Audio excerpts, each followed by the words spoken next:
Olá, amadinhos! Estamos de volta para o nosso momento de revisão. Aula 69.2, trabalhando a questão dos gêneros narrativos. Vamos lá? Fazer a nossa revisão? Então, de olho na tela. Nós temos aqui, né, os principais gêneros narrativos. Temos conto, temos fábula, temos novela, romance e muito mais. Então, o gênero narrativo refere-se ao texto que contam uma história. O gênero apresenta 3 subgêneros. Presta atenção. Eu tenho epopeia, romance, conto, novela e fábula. Então, aqui, olha só o gênero narrativo. Então, quais são os subgêneros do gênero, os principais subgêneros? Então, você vai lembrar da fábula, do conto, da novela, do romance e da epopeia. Então, não se esqueça. Então, a epopeia. O que é epopeia, né?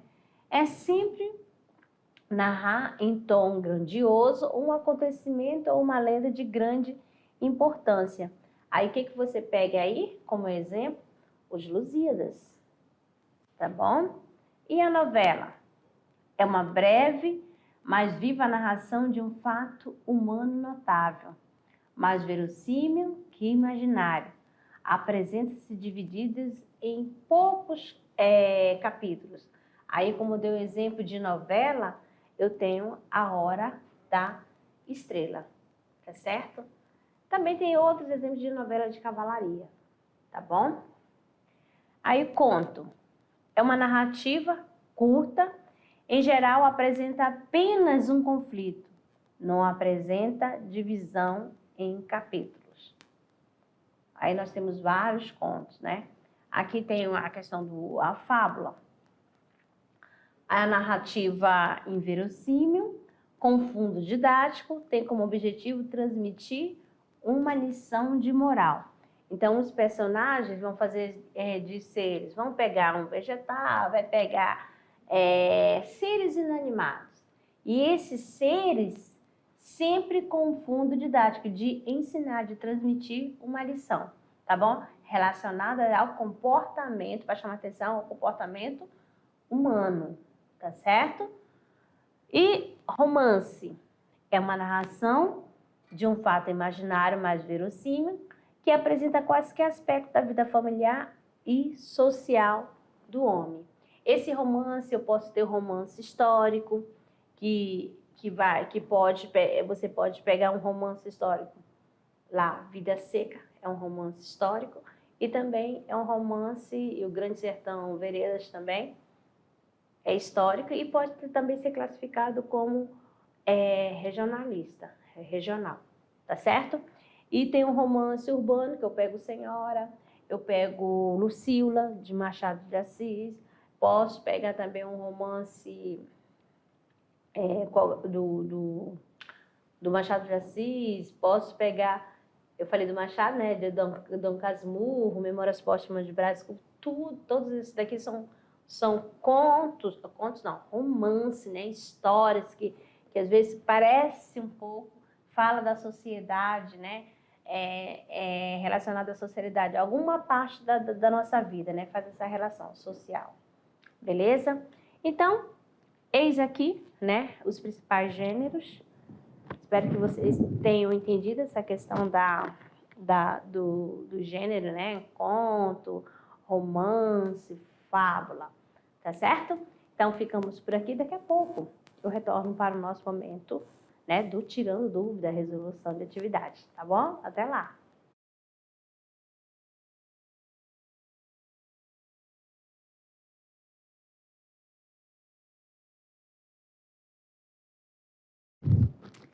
Olá, amadinhos! Estamos de volta para o nosso momento, né, do tirando dúvidas, resolução de atividade de sala.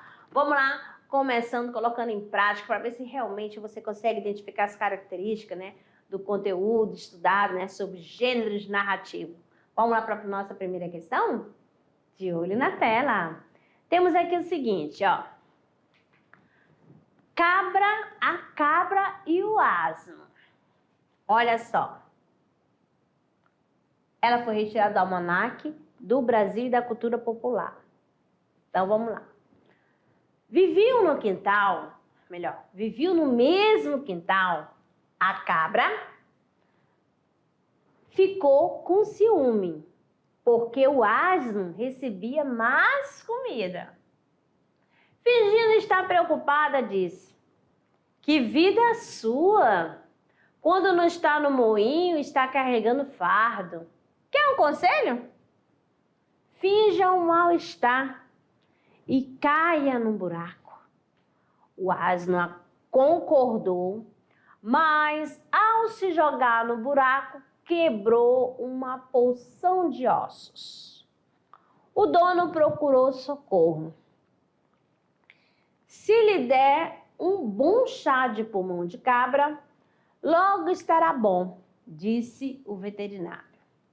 A cabra foi sacrificada e o asno ficou curado. Moral da história: quem conspira contra os outros termina fazendo mal a si próprio.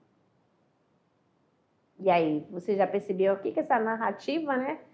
Já está passando ensinamento, já está dando dica aqui, ó, moral da história. Vamos lá. Reconhecemos no texto o gênero textual. Que gênero é esse, amadinho? É crônica? É novela? É fábula? É conto? Ou é romance? Pelas características, é predominante no texto que a gente acabou de ler. A, B, C, D ou E. Nós temos aqui, tá certo? Eu passei aqui, cliquei errado, amadinho. É o gabarito letra C, que é fábula, né? Olha só, e lá no finalzinho já estava a dica, né? Moral da história. Então, toda vez que aqui que é um texto, né, que propõe, né, o ensinamento, né, é fábula. Vamos lá, então, aqui, nós temos aqui o seguinte, ó. Leia a fábula A Tartaruga e a Águia, do escritor grego Esopo. Uma tartaruga pediu a uma águia que a ensinasse a voar. A ave tentou dissuadi-la. Voar é completamente contrário à sua natureza. Mas a tartaruga suplicou e insistiu ainda mais. Então, a águia pegou a tartaruga com suas garras, levou-a até bem alto no céu e depois a soltou. A tartaruga caiu nos rochedos e se espatifou. Então, essas fábulas aqui de 2013. Olha só o comando da questão. Depreende-se da leitura da fábula a seguinte moral. Vamos ver aqui. Viu que não terminou com a moral da história, né? Você que vai, dentro dessa leitura aqui, você vai identificar qual é a moral. Os artifícios dos maus não escapam à perspicácia dos mais sensatos. B. Muitas vezes o esforço vence o talento natural quando este se torna indiferença. C. Quem concede armadilhas para os outros se torna o causador de seus próprios males. D. Muitos se recusam a ouvir os bons conselhos que lhes são dados, azar o deles. E. Aqueles que têm uma natureza má prejudicam até mesmo quem os ajuda. Então, você viu aqui, você já leu todas as alternativas, né? Toda a moral da história. Aí você pode retornar aqui a fábula. Vamos fazer a tartaruga e a águia. Então, vamos lá. Já sabe todas as opções. Uma tartaruga pediu a uma águia que ensinasse a voar. A ave tentou dissuadi-la. Voar é completamente contrário à sua natureza. Mas a tartaruga suplicou e insistiu ainda mais. Então a águia pegou a tartaruga com suas garras, levou-a até bem alto no céu e depois a soltou. A tartaruga caiu nos rochedos e se espatifou. Então, qual é a moral que se encaixa nessa história, né? nessa fábula? A, B, C, D ou E, amadinhos? Temos aqui gabarito, letra D. Por quê? Porque fala assim, muito se recusa a ouvir os bons conselhos. A tartaruga, a águia não falou que não dava? Que era contra a natureza dela, ela poder voar? E ela insistiu. Então, o que aconteceu? Muitos se recusam a ouvir os bons conselhos. Já deu o conselho. Que lhes são dados, azar dele. Qual foi o azar dele? Que ela acabou morrendo. Tá certo? Gabarito, letra D. Vamos lá para a questão 3. Capítulo 1, óbito do autor. Algum tempo hesitei se devia abrir estas memórias pelo princípio ou pelo fim. Isto é, se poria em primeiro lugar o meu nascimento ou a minha sorte. Suposto o uso vulgar seja começar pelo nascimento, duas considerações me levaram a adotar diferente método. A primeira é que eu não sou propriamente um autor defunto, mas um defunto autor, para quem a campa foi outro berço. A segunda é que o escrito ficaria assim, mais galante e mais novo. Moisés, que também contou a sua morte, não a pôs no introito, mas no cabo. Diferença radical entre este livro é o Pentateuco. Então aqui é um trechinho, né, da obra de Machado de Assis, Memórias Póstumas de Brás Cubas. Vamos ao comando da questão. Contribui decisivamente para o efeito expressivo do texto o fato de o narrador exagerar em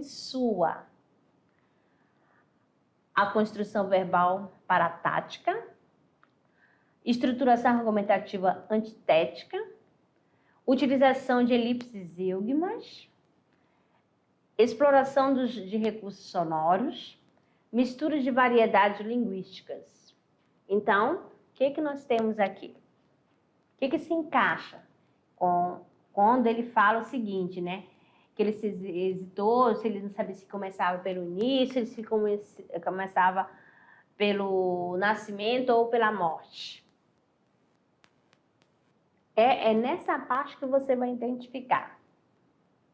E aí, A, B, C, D ou E, nós temos aqui, letra B, que é a estruturação argumentativa antitética, porque é a questão de antítese, né? De palavras opostas, né? Ó, nascimento e morte, né? A oposição. Vamos aqui, amadinho, para a quarta questão. A enchente é um fenômeno do regime dos rios, que decorre do ciclo da água. No conto, o que veio de longe da obra Livro dos Homens, de Ronaldo Correia de Brito. Esse fenômeno é representado num processo composicional para: letra A, caracterizar o trajeto do protagonista. B, vincular a narração a um espaço rural. C, demarcar a dimensão linear do enredo. D, refletir a estrutura narrativa da história. E, enfatizar o conflito e o desfecho do conto. A, B, C, D ou E, nós temos aqui o gabarito, letra D, né? Que é refletir a estrutura narrativa da história. Beleza? Amadinhos, vamos lá para o nosso treino, que é o Se Liga no Enem. Vamos ver aqui, observe bem a leitura, ó. Nós temos aqui um trechinho, né, de Senhora de José de Alencar. Como se vai de São Paulo a Curitiba? Guardando com a viúva as deferências devidas à idade, a moça não declinava um instante do firme propósito. de governar sua casa e dirigir suas ações como entendesse. Constava também que Aurélia tinha um tutor, mas essa entidade era desconhecida, a julgar pelo caráter da pupila. Não devia exercer maior influência em sua vontade do que a velha parenta. O romance Senhora de José de Alencar foi publicado em 1875. No fragmento transcrito, a presença de Dona Firmina Mascarenha como parenta de Aurélia Camargo assimila práticas e convenções sociais inseridas no contexto do romantismo, pois: letra A. O trabalho ficcional do narrador desvaloriza a mulher ao retratar a condição feminina na sociedade brasileira da época. B. O trabalho ficcional do narrador mascara os hábitos sociais no enredo de seu romance. C. As características da sociedade em que Aurélia vivia são remodeladas na imaginação do narrador romântico. D. O narrador evidencia o cerceamento sexista à autoridade da mulher financeiramente independente. E. O narrador incorporou em sua ficção hábitos muito avançados para a sociedade daquele período histórico. Então, A, B, C, D ou E, amado? Nós temos aqui o gabarito letra E, que fala da questão: o narrador incorporou sua ficção hábitos muito avançados para a sociedade daquele período histórico. Beleza? Então, vamos lá então, ó. Romantismo, né? Romantismo do século XIX lá. Certo? Temos aqui agora o nosso clube de leitura, né? Com 4 obras para você escolher apenas uma. Apenas uma. Você quer fazer o seu trabalho, né? Sobre Lucília, de José de Alencar? Ou Noite na Taverna, de Álvares de Azevedo? Memórias Póstumas não, Adinha. Memória de um Sargento, de Melícia, de Manuel Antônio de Almeida? Ou Os Lusíadas, de Camões? Qual que você ficou interessado em fazer a sua produção? Então, você vai escolher apenas um livro para essa terceira unidade, beleza? Certinho? Vamos lá agora, amadinho, agora com vocês. A turma do professor Jânio. Olha aqui a turma do primeiro ano do professor Jânio. Chegou com todo o pique, professor. Aqui da escola Joaquim Pereira. Pode ser, será que é Pereira da Costa, Pereira da Silva? Não sei, tá certo? Temos aqui mais outra escola de... peraí, amada. É Joaquim Pereira da Rocha. Pronto, que a outra professora tem aqui também, ó. Tem aqui a escola do primeiro ano D, da professora Cristina Medeiros, da escola Joaquim Pereira da Rocha, extensão Tom Jubim de Machadinho do Oeste. Tá certo? Professora Cristina Medeiros. A turminha do primeiro ano D. Mais outra aqui chegando, olha só, tem a escola Pedro Mendes Cardoso, distrito de Jacinópolis, CRED Buritis, professora Graciele, turma do primeiro ano B, Nova Mamoré, tá certo? A turma do primeiro ano B, da professora Graciele. Temos também a escola Piaget, né? Jean Piaget, Polo Aurélio Buarque de Holanda, Espigão do Oeste, do professor Theo. Professor Theo aí todo estiloso, com a sua turminha do primeiro ano. Um grande abraço aí para essa turma. Tem mais outra escola chegando de Rolim de Moura, do Uaporé, Ana Nery, escola Ana Nery, da professora Gina, aqui no seu espaço do clube de leitura. Mais uma escola aqui chegando, sim, tem a escola, né, Boa Esperança, de Alta Floresta do Oeste, primeiro ano da professora Esther Almeida Machado. Um grande abraço para a turminha. E finalizando aqui o pensamento do dia, né? Olha só, presente Clarice Lispector. Eu escrevo para o nada e para ninguém. Se alguém me ler, será por conta própria e alto risco. Eu não faço literatura, eu apenas vivo ao correr do tempo. O resultado fatal de eu viver é o fato de escrever. Clarice Lispector. Então, amadinhos, terminando a nossa aula 69.2. Muito obrigada pela participação de vocês e até a próxima.